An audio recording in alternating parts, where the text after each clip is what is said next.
ദൈവനാമം മഹത്വപ്പെടുമാറാകട്ടെ. സമാധാന സന്ദേശത്തിലൂടെ എന്നെ ശ്രദ്ധിക്കുന്ന എല്ലാ പ്രിയപ്പെട്ടവർക്കും വീണ്ടും വരുന്നവനായ ക്രിസ്തുവേശുവിൻ്റെ നാമത്തിൽ എൻ്റെ സ്നേഹവന്ദനം.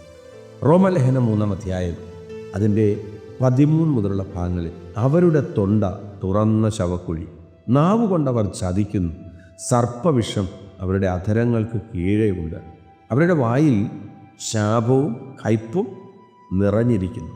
ഈ അവർ എന്ന് പറയുന്നത് 12-ാമത്തെ വാക്യം എൻ്റെ തൊട്ട് മുകളിൽ പറയുന്നുണ്ട്. നന്മ ചെയ്യുന്നവനില്ല, ഒരുത്തൻ പോലും ഇല്ല. നന്മ ചെയ്യാത്തവൻ്റെ അധരത്തെക്കുറിച്ച് പറയുകയാണ്. അവൻ്റെ തൊണ്ട തുറന്ന ശവക്കുഴിയാണ്.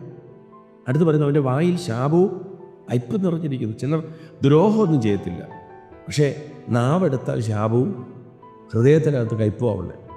പക്ഷെ പറയുന്നുണ്ട് ഞാൻ പാപമൊന്നും ചെയ്യുന്നില്ല. പ്രിയരെ, വചനം പറയുന്നു അവർ നന്മ ചെയ്യാത്തവരാണ്, അവർ ദോഷം പ്രവർത്തിക്കുന്നവരാണ്. അവരെക്കുറിച്ച് പറയുന്നു നാശവും അരിഷ്ടതയും അവരുടെ വഴികളിലുണ്ട്, അവരുടെ കാൽ രക്തം ചൊരിയുവാൻ ബദ്ധപ്പെടുന്നു. എന്ന് വെച്ചാൽ പാപത്തിലോട്ട് അവർ പോലും അറിയാതെ അവർ സഞ്ചരിക്കുകയാണ്. ഈ സന്ദേശം കേൾക്കുമ്പോൾ പ്രിയരെ, ഒന്ന് രണ്ട് കാര്യങ്ങൾ ഇവിടെ പറയുന്നുണ്ട്. ഒന്ന്, നമ്മുടെ നാവിനെ നമ്മൾ സൂക്ഷിക്കണം. നമ്മൾ പറയുവാൻ പോകുന്ന വാക്കുകളെ സൂക്ഷിക്കണം. നമ്മൾ നടക്കുന്ന വഴി സൂക്ഷിക്കണം. അവിടെ പറയുന്നു അവരുടെ കാൽ രക്തം ചൊരിയുവാൻ ബന്ധപ്പെടുന്നു എന്ന് വെച്ചാൽ ആ വഴി നമ്മൾ സൂക്ഷിക്കണം.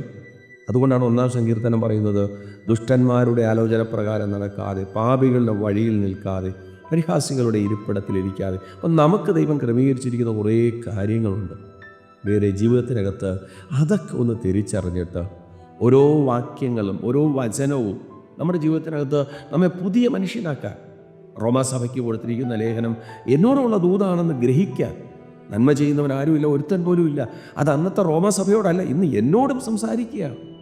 എൻ്റെ വായിൽ നിന്ന് വരുന്നത് ശാപവും കയ്പുമാണെങ്കിൽ, എൻ്റെ യാത്ര രക്തം പുരണ്ട വഴിയിലൂടെയാണെങ്കിൽ, പ്രിയരെ, ജീവിതത്തിനകത്ത് അർത്ഥമില്ലാത്ത യാത്ര ചെയ്യാതെ ഈ ക്രൂശിൻ്റെ ചുവട്ടിൽ വന്നിട്ട് കർത്താവേ എന്നെ അങ്ങനെ രക്തത്താൽ കഴുകി നീതീകരിക്കണമേ എന്ന് പറഞ്ഞ്, നന്മ ചെയ്യുവാൻ എന്നെ പഠിപ്പിക്കണമേ എന്ന് പറഞ്ഞ്, ഏൽപ്പിച്ചത് ചെയ്യുവാൻ കർത്താവ് കൃപ ചെയ്യണമേ എന്ന് പറഞ്ഞ് ആത്മാവിൽ സഞ്ചരിപ്പാൻ ദൈവം കൃപ ചെയ്യട്ടെ.